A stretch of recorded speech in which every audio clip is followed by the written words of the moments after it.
ပြီးတော့ဆောင်း Facebook page နဲ့ YouTube channel ကနေပြန်လာကြည့်ဆိုပါတယ်ကျွန်တော်ဒီနေ့ကျွတ်တွေလုပ်ပေးမယ့်တဲ့ချင်းကတော့ကိုရရအောင်တည်ဆူထားတဲ့ရပါတယ်ထွက်သွားပါဆိုတဲ့ချင်းလေးဖြစ်ပါတယ်ချင်းကိုကြတော့ကောက်ဖို့တပေါင်းမှညှက်ပြီးတော့တိပြတ်မှာဖြစ်ပါတယ်ဒီချင်းမှာပေါတဲ့ကော့တွေကတော့ G ကော့ပါတယ် D ကော့ပါတယ်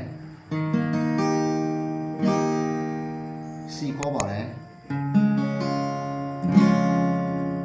E minor ကော့ပါတယ်